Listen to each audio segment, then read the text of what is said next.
கற்க கசடர கற்பவை கற்றபின் நிற்க அதற்கு தக.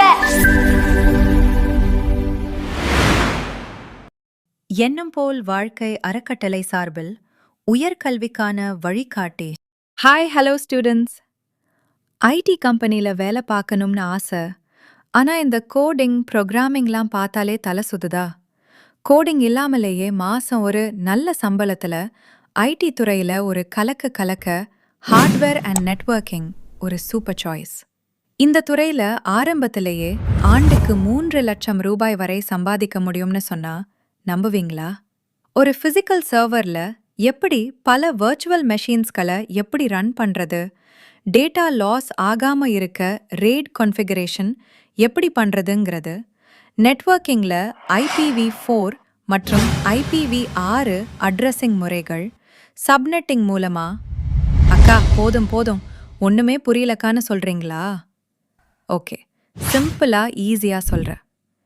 இன்னைக்கு இருக்கிற கிளவுட் மற்றும் AI உலகத்தில் கூட ஃபிசிக்கலாக ஒரு சிஸ்டமை சரி பண்ணவும் பாதுகாப்பான நெட்வொர்க் கனெக்ஷனை உருவாக்கவும் ஒரு திறமையான ஹார்ட்வேர் இன்ஜினியர் கண்டிப்பாக வேணும். ஸோ இந்த BSc hardware system and networking கோர்ஸுக்கு எப்போவுமே அழிவே இல்லை. இப்போ இந்த கோர்ஸை பற்றி ப்ரொஃபஸர் என்ன சொல்கிறாருன்னு பார்ப்போமா? I am Shobhan, Professor, Department of Hardware Systems and Networking.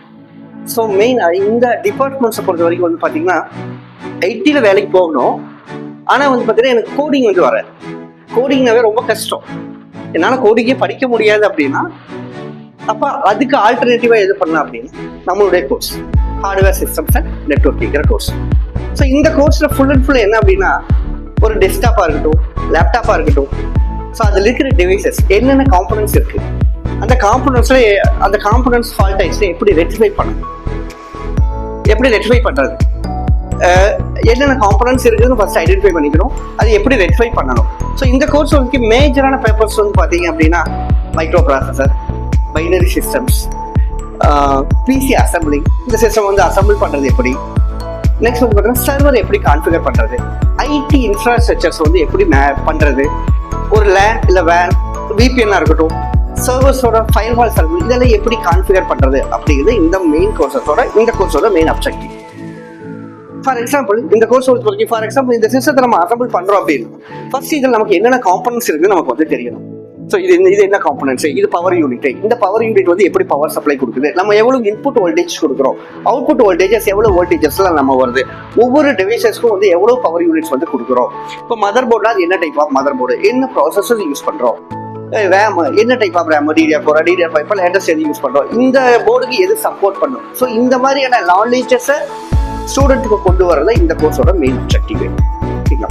இதில் வெறும் ஹார்ட்வேர்ஸ் மட்டும் இருந்தால் பத்தாது, போத் என்ன வேணும், சாஃப்ட்வேர்ஸ். அப்போ சாஃப்ட்வேர்ஸ் போது இப்போ நிறைய பிளாட்ஃபார்ம்ஸ் இருக்குது, விண்டோஸ் இருக்குது, ஆண்ட்ராய்டு இருக்குது, தென் லினக்ஸ் இருக்குது, யூனிக்ஸ், இந்த மாதிரி டிஃப்ரெண்ட் பிளாட்ஃபார்ம்ஸ் இருக்குது. அப்போ இந்த டிஃப்ரெண்ட் பிளாட்ஃபார்ம்ஸும் வந்து இந்த சிஸ்டத்தில் யூஸ் பண்ணுற மாதிரி போத் ஹார்ட்வேர்ஸும் வேணும் ப்ளஸ் சாஃப்ட்வேர்ஸும் வந்து பார்த்தீங்க அப்படின்னா இந்த கோர்ஸில் டீச் பண்ணுவோம்.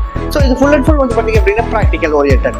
ஃபார் எக்ஸாம்பிள் பிசி அசம்பிளிங் அப்படின்னா இதில் எப்படி அசம்பிள் பண்ணணும், இதில் என்னென்ன சாஃப்ட்வேர்ஸ் இன்ஸ்டால் பண்ணணும், பிரிண்டர்ஸ் எப்படி கான்ஃபிகர் பண்ணணும், செக்யூரிட்டி ஆன்டி வைரஸாக இருக்கட்டும், இல்லை ஃபயர்வால்ஸ் இதெல்லாம் எப்படி கான்ஃபிகர் பண்ணணும். ஸோ இதெல்லாமே வந்து பார்த்தீங்க அப்படின்னா இந்த கோர்சஸில் ப்ராக்டிக்கல் ஓரியன்டாக வந்துடும். ஸோ இந்த கோர்சஸ் வந்து நீங்கள் கம்ப்ளீட் பண்ணும்போது ஹார்ட்வேர்ஸ் பார்த்தீங்கன்னா basic and advance plus networks பற்றுறது. நெட்ஒர்க்ஸ் இப்போ நிறைய நெட்ஒர்க்ஸ் இருக்குது, நம்மளே இப்போ மொபைல்ல இருந்து எல்லாமே யூஸ் பண்ணிட்டு இருக்கிறோம். 2G 4G இப்போ 5G வரைக்கும் வந்துருச்சு. அப்போ 4Gக்கு 5Gக்கு என்ன டிஃபரன்ஸ், ஏன் நம்ம 5G சூஸ் பண்ணுறோம், அந்த 5Gக்கு நம்மளோட சிஸ்டம் வந்து அடாப்ட் ஆகும். அப்போ அப்படி இல்லை அப்படின்னா என்னென்ன காம்பனன்ட்ஸ் வந்து நம்ம ரீப்ளேஸ் பண்ணணும். ஸோ இந்த மாதிரியான பேசிக்ஸ் ஐடியாஸ் எல்லாமே வந்து பார்த்தீங்க அப்படின்னா இந்த கோர்ஸில் நம்ம பண்ணுவோம். ஓகேங்களா? இது முடிக்கும் போது நீங்க வந்து பாத்தீங்க அப்படின்னா நீங்க என்னவா வந்து போக முடியும், ஒரு ஐடி கம்பெனிஸ் டாப் ரெக்ரூட்டர்ஸ் வந்து பாத்தீங்கன்னா TCS, Wipro, ஒரு எனி கம்பெனிஸ் வந்து பாத்தீங்க அப்படின்னா ஒரு நெட்வொர்க் இன்ஜினியரா போகலாம், இல்ல சிஸ்டம் அட்மினிஸ்ட்ரேட்டரா வந்து போகலாம், டெஸ்க்டாப் சப்போர்ட் இன்ஜினியரா வரலாம். ஒரு சைடு வந்து சாஃப்ட்வேர்ஸ் டெவலப்பரா இருந்தாங்க அப்படின்னா பட் அவங்க இன்னொரு சைடு வந்து பாத்தீங்க அப்படின்னா நம்ம வந்து hardwares. So hardwares software install பண்றதுலேருந்து எல்லாமே வந்து பாத்தீங்க அப்படின்னா இந்த கோர்சஸ் வந்து நீங்க வந்து தெரிஞ்சுக்கலாம். ஸோ இந்த கோர்சஸ் தான் வந்து பார்த்தீங்கன்னா பேசிக். ஸோ இந்த கோர்ஸ் முடிச்சுட்டு முன்னாடி நீங்கள் வந்து வேணும் அப்படின்னு என்ன பண்ணிக்கலாம் அப்படின்னா இன்னும் நெட்வொர்க்கிங் வந்து CCNA கோர்சஸ் இந்த மாதிரி கோர்சஸ் வந்து நீங்கள் எக்ஸ்ட்ரா வந்து கோர்சஸ் வந்து பண்ணிக்கலாம். ஸோ அப்படி பண்ணும்போது என்ன அப்படின்னா மினிமம் பேக்கேஜஸ் வந்து பார்த்தீங்க அப்படின்னா 3 lakhs per annum இருந்து உங்கள் பேஸான உங்களோட எக்ஸ்பீரியன்ஸ் பொறுத்து என்ன ஆகும் அப்படின்னா உங்களோட சேலரி வந்து இன்க்ரீஸ் ஆகும்.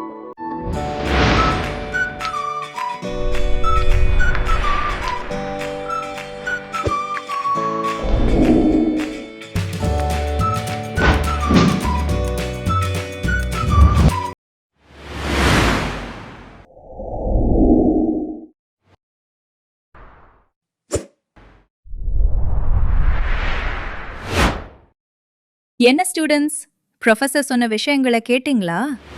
கோடிங் இல்லாமலே ஐடி துறையில ஒரு நிலையான வேலையும் ஆரம்பத்திலேயே ஆண்டுக்கு 3 லட்சம் ரூபாய் வரை சம்பளமும் கிடைக்கிறது சாதாரண விஷயம் இல்ல. நீங்க ஒரு சிஸ்டம் அட்மினிஸ்ட்ரேட்டராகவோ அல்லது நெட்வொர்க் இன்ஜினியராகவோ ஆகணும்னா இந்த ஹார்ட்வேர் அண்ட் நெட்வொர்க்கிங் படிப்பு ஒரு மிகச்சிறந்த அடித்தளமா இருக்கும். அது மட்டும் இல்லாம இதை முடிச்சிட்டு CCNA போன்ற அட்வான்ஸ்டு கோர்ஸ்களை பண்றப்போ உங்க சம்பளமும் அந்தஸ்தும் இன்னும் பல மடங்கு உயரும். கையில ஒரு ஸ்க்ரூ டிரைவர், மனசுல கொஞ்சம் லாஜிக் இருந்தா போதும், நீங்களும் இந்த டெக்னாலஜி உலகத்துல ஒரு கிங் ஆகலாம். பாய் ஸ்டூடெண்ட்ஸ். ப்ளஸ் அந்த காலேஜோட அட்மிஷன் நம்பர்ஸ் கொடுத்துருக்கோம். நீங்கள் அங்கே காண்டாக்ட் பண்ணி நீங்கள் உங்களோட அட்மிஷன்ஸ் பண்ணிக்கலாம். அது மூலிமா நம்ம குழந்தைகளோட எதிர்காலமும் பிரகாசமாக இருக்கும்.